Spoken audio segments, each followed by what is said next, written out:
말씀 봅니다. 요한복음 18장 39절 40절 말씀입니다. 우리 같이 한 목소리로 보고 읽고 듣도록 합니다. 39절.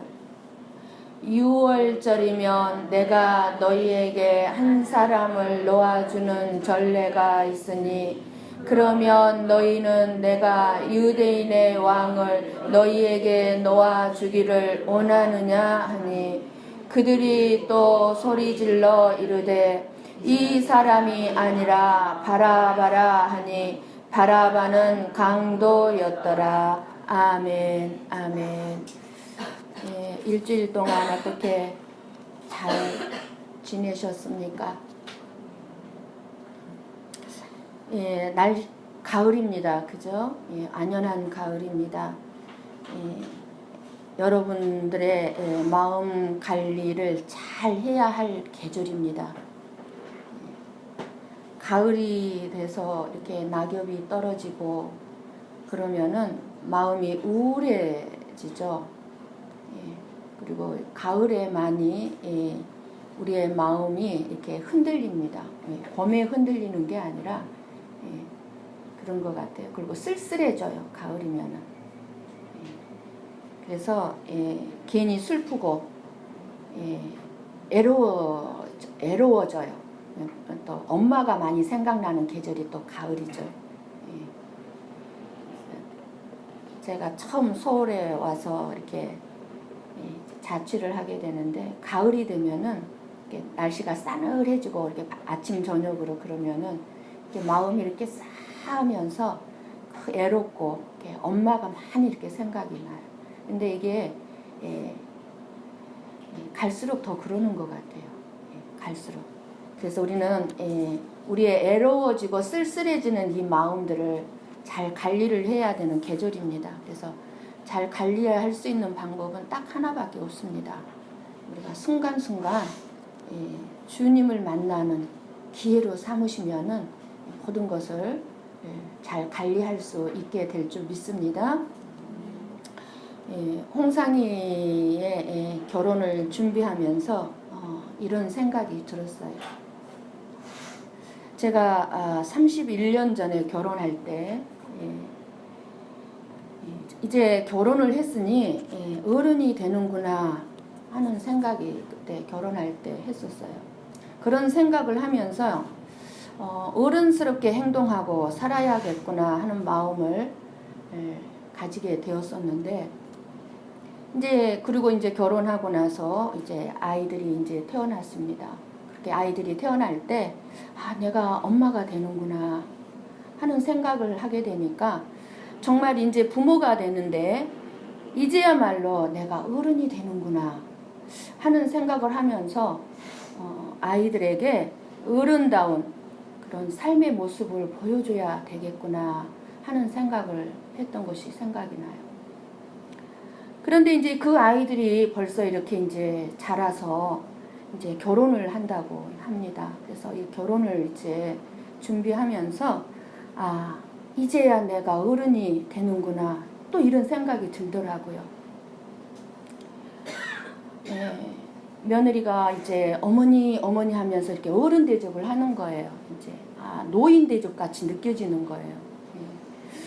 그러는데 이렇게 새롭게 세워지는 이렇게 자녀의 가정을 내가 어떻게 도울 수 있을까?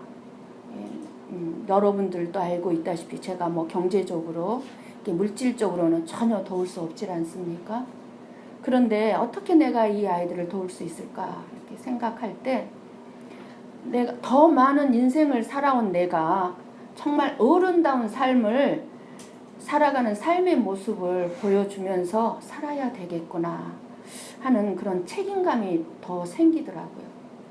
그래서 이렇게 살아오면서 끊임없이 나는 이제 결혼을 했으니까 어른이야 라고 사춘기를 넘어서면서 나는 이제 어른이야 라고 생각했었는데 살아가면 살아갈수록 그게 어른이 아니라 갈수록 어른이 돼야 된다는 어른의 삶을 살아야 된다는 그러니까 항상 끝까지 어른의 삶의 모습을 보여줘야 된다는 그런 책임감이 갈수록 더 생기게 되는 것을 깨닫게 되었습니다. 예, 그러니까 어른다운 삶을 위한 책임감을 제가 이제 갈수록 책임감의 강도가 높아지고 이렇게 느낄 때마다 행복을 느낄 수 있다는 것을 또 깨달았습니다. 제가 결혼할 때 참 행복했습니다.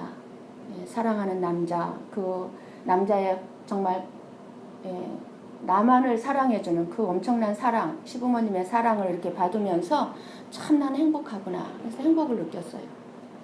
그런데 자녀들이 태어날 때 여러분도 마찬가지일 거예요. 여러분들이 자녀들이 막 태어났을 때 태어난 그 아기를 보면서 참 행복했을 겁니다. 너무 자녀들이 태어났을 때 정말로 행복했어요. 책임감을 느끼면서 행복을 느낀 거죠. 그런데 이제 자녀의 결혼을 준비하면서도 역시 참 행복하다 하는 것을 저는 또 느낍니다. 참 행복하다. 물론 모든 것을 다 갖추어 줄 수 있어서 행복한 것은 결코 아닙니다. 남 모르는 눈물을 저는 일주일 동안도 많이 흘렸습니다. 없는 것. 돈이 없어서 흐르는 눈물이 아니었어요.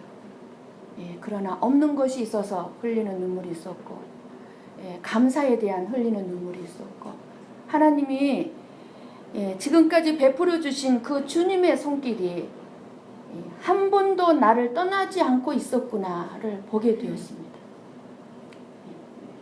모든 것이 주님의 은혜로, 주님의 은혜의 손길로 내가 행복한 삶을 살게 되었음을 알게 되었습니다. 오늘 말씀은 바라바를 통해서 죄인이었던 내가 이제 구원받은 나를 보게 되는 말씀입니다. 나는 강도가 아니니까 바라바가 아니야가 아니죠. 저와 여러분도 역시 강도예요. 강도. 김재철 목사님의 설교에서 들은 얘기입니다. 이 김재철 목사님이 서울구치소의 요청으로 구치소 강당에서 있는 부활절 축하 예배를 드렸다고 합니다. 그런데 그 예배에 이미 사형이 확정된 사형 판결을 받은, 그래서 이제 집행이 될 날만을 기다리는 사형수 8명이 나와서 특송을 하였다고 합니다. 근데 일반 죄수들과는 다르게 이 사형수임을 알 수 있는 붉은 빨간 명찰을 달고서 무서운 범죄를 저질렀기에 사형 선고를 받았음이 분명한 이 사형수들이 주여 이 죄인도 용서받을 수 있나요? 하고 외치는 찬양이 말할 수 없는 감동을 안겨주는 동시에 처절하게 짝이 없었다고 합니다. 이 사형수들은 내일 사형이 집행이 될지, 그러니까 내일 죽을지 한 달 뒤에 죽을지 모르는 거예요. 사형수들은 몰라요. 그러니까 죽을 날만 지금 정해놓고 있는데 기다리고 있는 거예요. 그런데 이 사형수들이 자기의 이제 언제 죽을지 모르는 자기의 목숨을 또 하나님 앞에서 찬양하는 거예요. 오늘 이 시간에 그 찬양을 잠깐 우리 같이 한번 불러보도록 합니다. 898장인데 우리 통역하는 집사님 이 가사를 잘 이렇게 통역을 해주시면 우리 일본 분들은 가사를 통해서 은혜를 받으시기 바랍니다. 내가 사형수다 생각하고 찬양을 부르십시다. 내가 사형수다. 내가 죽는다면 어떤 찬양을 부르겠습니까?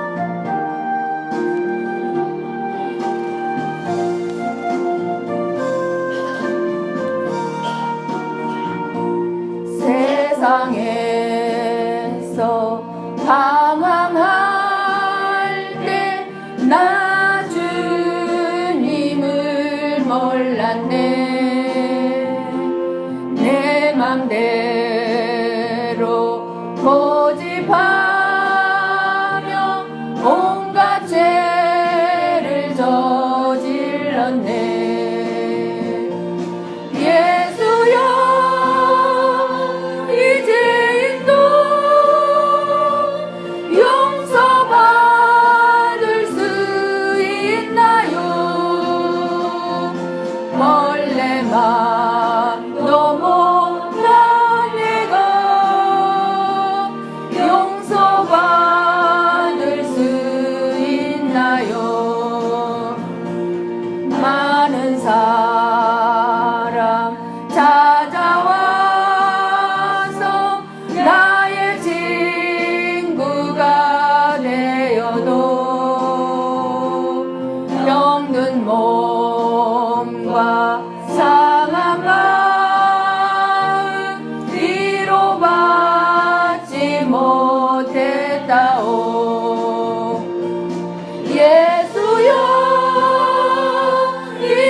못 자국난 사랑의 손 나를 어루만지셨네.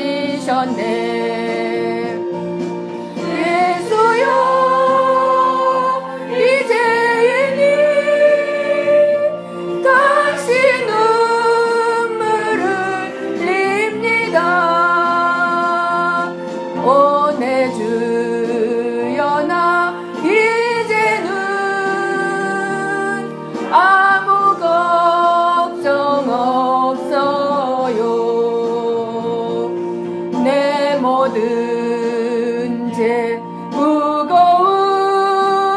짐 이젠 모두 다 벗었네. 우리 주님 예수께서 나와 함께 계신다오.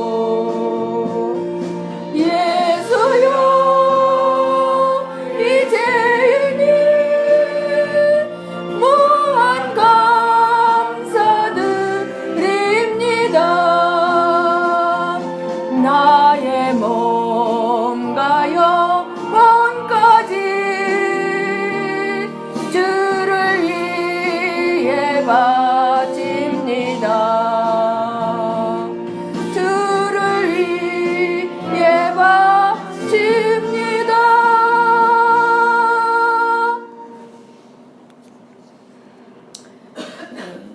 앳된 그 소년의 얼굴에서 나이가 많은 장년의 모습에 이르기까지 이 8명의 사형수들이 언제 사형이 집행당할지 알 수 없는 그 남아있는 시간 동안 나의 몸과 영혼 주를 위해서 바칩니다.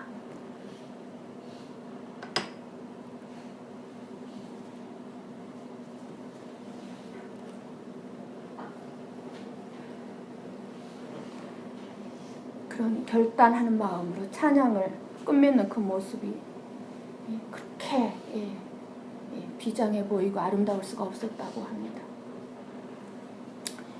특송을 마친 후에 사형수의 한 사람이었던 원은식 씨라는 사람이 마이크 앞에 섰는데, 이 원은식 씨는 몇십 년 전에 온 우리나라를 아주 떠들썩하게 했던 장본인이었기 때문에 이 목사님에게는 그렇게 낯설은 인물이 아니었다고 합니다.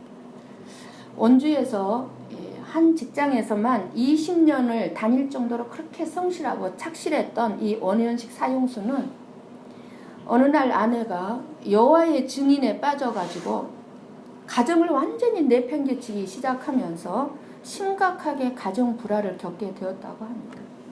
여러분들이 교회에 빠지면 안 돼요. 그거는 옳은 신앙 아니에요. 가정이 여러분 가장 중요합니다. 가정은 교회와 동시에 가정 안에 교회가 있고 가정이 중요한 거예요. 근데 그 가정을 내팽개치고 여호와 증인에 빠졌던 거예요. 그러니까 그날도 이제 가정을 다 내팽개치고 여호와의 증인 회관에 나가 있는 아내와 그런 아내를 불러내는 이 여호와 증인들을 혼내주기 위해서 석유통을 들고 그 여호와 증인 회관을 찾아가서 그 회관 입구에다가 석유를 팍 뿌리고서는 성냥불을 갖다 그어버린 거예요. 그러니까 불길이 삽시간에 그 회장 안으로 번져갔고, 그 불로 인하여서 비상구가 없는 실내에 있던 사람들 중에 무려 15명이 불에 타 죽었습니다. 그래서 지금 이제 이 원현식 씨는 사형수로서 집행날이 오늘일까 내일일까 모르는 환경에서 살고 있는 겁니다. 그런데 이 사형수들만 오늘일까 내일일까 살까요? 저와 여러분도 마찬가지지 않습니까? 오늘 죽을지 내일 죽을지 사형수나 똑같단 말이에요. 저와 여러분도. 이렇게 마이크 앞에서 두 손으로 얼굴을 감싸며 눈물을 훔친 뒤에 이 사형수가 이렇게 말했다고 해요. 제 직장 상사, 그분이 직장 생활할 때 그 직장 상사 내에 그 부부가 예수님을 믿는 사람이었는데 전도하기 위해서 목사님을 모시고 자기 집으로 신방을 왔던 적이 있었답니다. 그런데 이 원영식 씨는 그날 그것을 알고 있으면서도 일부러 술집에 앉아 있다가 밤 12시가 넘어서야 집에 들어갔다고 해요. 자기 직장 상사와 그 목사님이 다 돌아간 다음에 이제 집에 들어갔다고 합니다. 근데 이분이 이렇게 고백합니다. 만약 내가 그날 예수님을 영접했더라면 내가 이렇게 되지는 않았을 것입니다. 그러면서 이분이 그 모든 죄인들 앞에서, 사형수만 있는 게 아니죠. 구치소에는 그 죄인들 앞에서 여러분 예수님을 믿고 예수님을 따르십시오. 이렇게 예수님이 아니면 여러분들도 저처럼 여기다 이렇게 붉은 명찰을 달게 될 것입니다. 이렇게 얘기를 하더랍니다. 이 말이 어찌 이 원영식 사형수와 그 사형수의 말을 듣는 죄수들에게만 관계된 말이겠습니까? 저와 여러분에게도 관계가 있는 말인 줄 믿습니다. 여러분 이 시간 여러분의 삶을 한번 돌아보시기 바랍니다. 20년을 살았던, 40년을 살았던, 60년을 살았던, 70년을 살았던, 조용히 여러분의 삶을 돌아볼 때 어쩌면 여러분의 삶 가운데서 여러분이 자랑할 만한 것이 생각날 수도 있을 것입니다. 나는 강도가 아니야. 나는 죄를 짓지 않았어. 도둑질도 하지 않았어. 그것만 생각날 수도 있을 것입니다. 그러나 여러분 좀 더 깊이 여러분의 자신의 내면을 들여다보면은 내 자신 안에 있는 적나라한 내 죄악상을 발견하게 되고 말 것입니다. 여러분만이 아는 죄가 여러분은 발견할 것입니다. 내 삶 자체가 더러운 죄인이었던, 정말 더럽고 추한 내 자신의 모습을 발견하여야 될 것입니다. 하나님 앞에서 내 자신의 인생을 돌아봄으로써 내 자신의 삶 속에서 죄 아니었던 것이 없음을 여러분들이 알 수 있기를 원합니다. 저는 일주일 동안에 저녁에는 계속해서 월요일부터 돌아오는 토요일까지 계속 예비 며느리를 만났습니다. 낮 시간에는 그들이 근무를 했기 때문에 저 혼자서 조용히 자녀들의 결혼을 준비하면서 내 자신의 인생을 쭉 돌아봤습니다. 많은 죄들을 발견할 수가 있었습니다. 사람들은요, 자신들이 얼마나 죄인인가를 뼈저리게 깨닫지를 못하고 있기 때문에 예수님의 대속의 은혜를 알지를 못합니다. 내 죄를 사해 주신 그 은혜를 알지를 못해요. 물론 살인이나 도적질이나 혹은 사회적으로 혹은 윤리적인 어떤 죄를 지은 사실이 없다 할지라도 우리 영혼의 상태는 이미 죄와 허물로 인해서 죽어 있었습니다. 죽어 있었어요. 사형수였어요. 그리고 우리의 마음속에는 뭐가 있었습니까? 이기심, 나만을 생각하는 이기심, 욕심, 탐심, 그리고 남을 미워하고, 모든 것이 다 내 안에서 일어난 내 잘못인데도 불구하고 전부 다 남을 탓하는, 다른 사람을 탓하는 죄로 가득한 것이 저와 여러분입니다. 그러나 예수님을 신문한 지금 총독 이 빌라도는 예수님에게서 죽일 만한 어떠한 죄도 발견하지 못했습니다. 예수님은 죄가 없으신 분이십니다.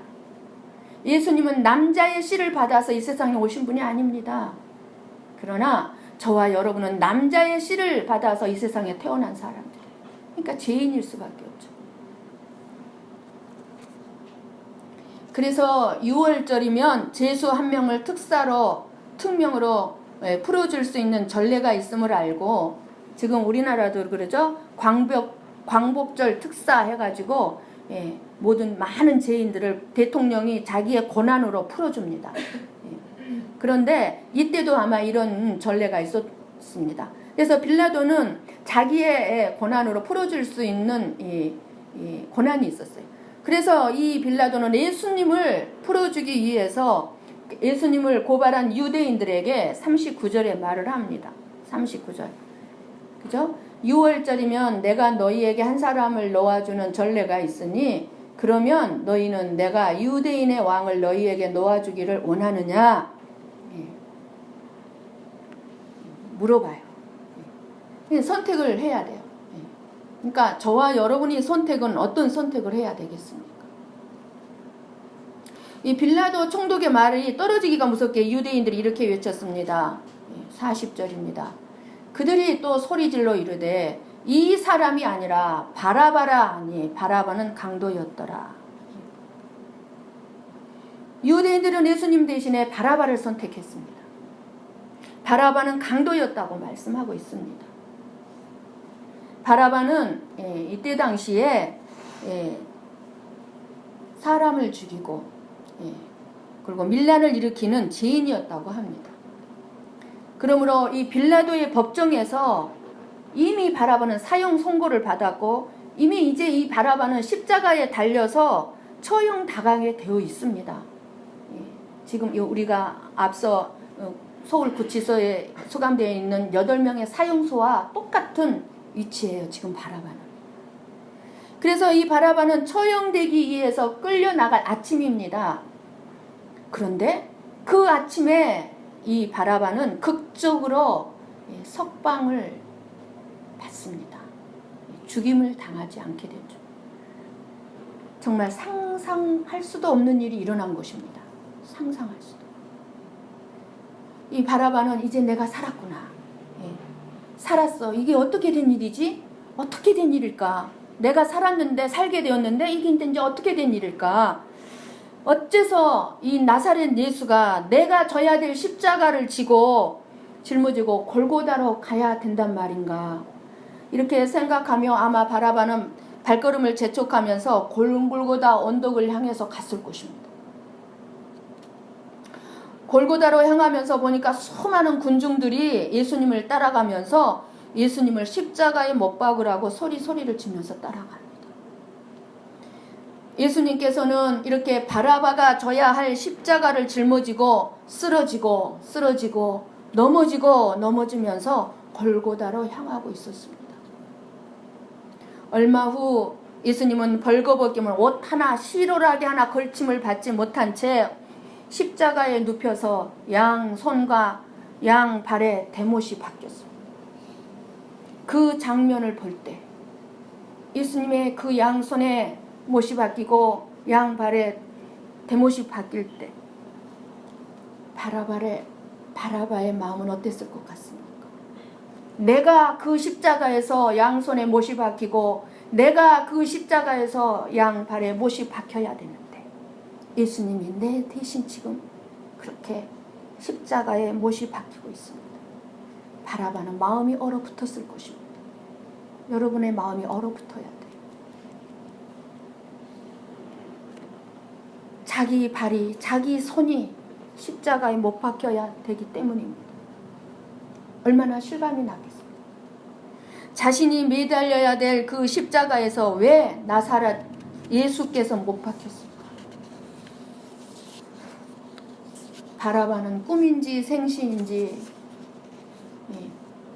알 수가 없었을 거예요. 자기가 못 박힐 자리에 예수님께서 못 박혀서 지금 고난을 당하고 있습니다.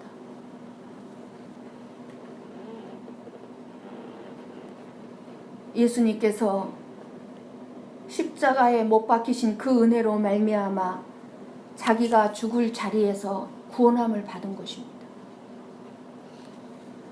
이 바라바의 이야기는요, 예수님이 계실 그 2000년 전에 살았던 한 죄수에 대한 얘기가 절대로 아닙니다. 여러분이 그렇게 들으면 나하고 아무 상관없게 되겠죠. 우리들이 바라바입니다. 내가 바라바입니다. 내가. 왜냐하면 우리는 영적으로 사형 선고를 받은 죄인들이기 때문입니다. 우리는 죄인들이에요. 우리는 모두 사망에 이르는 죄를 지은 사형수들입니다. 사형수들. 그리고 사형수가 된 우리들은 사형 집행 시간까지 영적인 감옥에 갇혀 있습니다. 영적인 감옥.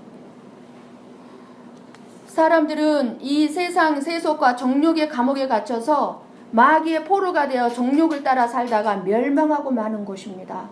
우리는 지난주에 2부 예배 때 동영상을 통해서 봤습니다. 마귀가 어떻게 예수를 제대로 믿지 않는 사람들도 유혹을 해서 지옥으로 끌고 가는지를.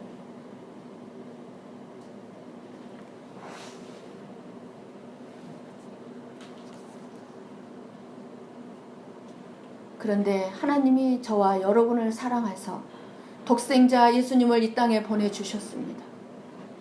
예수님께서 바라바의 십자가를 짊어진 것처럼 우리를 위해서 골고다 언덕을 오르신 곳입니다. 그렇기 때문에 저와 여러분은 우리의 삶 속에서 끊임없이 예수님이 지신 그 십자가만을 깊이 항상 생각해야 된다는 것입니다. 그럴 때 어른이 되는 거예요.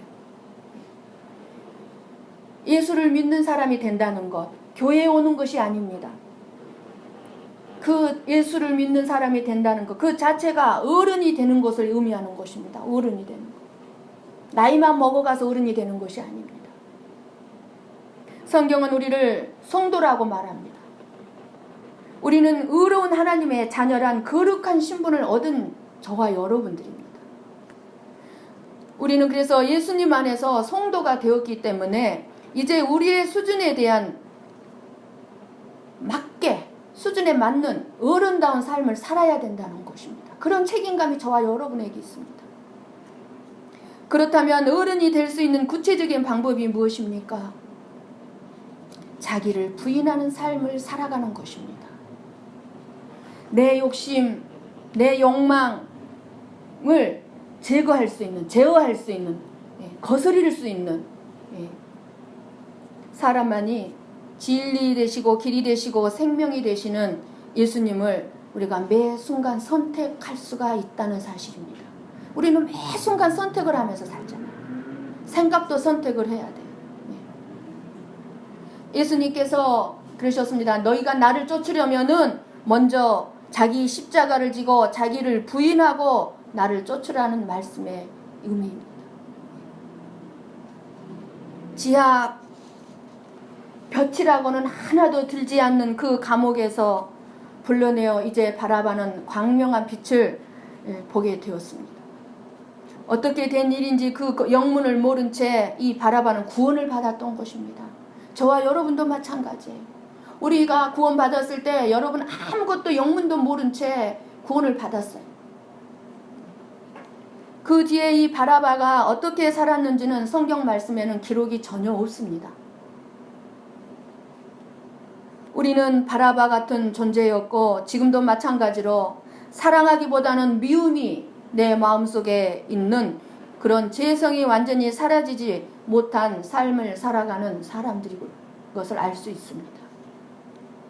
그럼에도 불구하고 여전히 우리 예수님께서 우리를 위해 돌아가신 그 대속의 은혜로 우리에게 구원을 주셨고 지금도 우리를 위해 기도해 주시는 그 은혜로 말미암아 끊임없이 저와 여러분의 삶 속에는 끊임없이 주님의 보호하심을 받고 구원을 얻게 되었다는 사실입니다.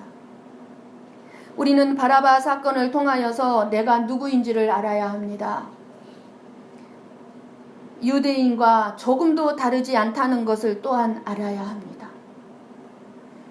유대인들의 사고를 가지고 그들과 똑같은 사고를 가지고 저와 여러분도 지금 그렇게 살아가고 있기 때문입니다. 그러므로 우리는 예수님보다 바라바를 달라고 소리칠 수밖에 없어요. 바라바를 살려달라고. 바라바를 살려달라고 원하는 것은 내가 곧 바라바이기 때문입니다. 내가. 저와 여러분이 겸손해야 할 최소한의 이유가 있다면 바라바처럼 구원받았다는 사실 때문입니다. 바라바처럼. 서울구치소에서 붉은 명찰을 달고 있는 사형수들과 우리 사이에는 아무 차이가 없습니다. 우리 역시 하나님 앞에서 가슴에 붉은 명찰을 달고 있던 죽을 수밖에 없는 그런 사형수들이지 않습니까? 이 사실을 정녕 저와 여러분이 믿는다면 이제는 어른답게 우리의 수준을 끌어올려야 될 줄을 믿습니다. 오직 은혜로 받은 구원을, 오직 은혜로 받은 이 구원을 감사하는 마음으로 하나님의 인도하심에 늘 우리의 삶 가운데 섭리하심에 좋은 일이든 나쁜 일이든 슬픈 일이든 기쁜 일이든 그 모든 삶 속에는 하나님이 개입하시고 하나님이 섭리하신다는 사실을 기억하시고 감사하시고, 여러분의 삶 속에 무엇이 부족한 점이 있다 할지라도 영원한 생명을 주신 그 하나님을 찬양하고 감사하는 일을 잊지 않고 매 순간순간마다 감사를 선택할 줄 아는 저와 여러분이 되시기를 간절히 축원합니다.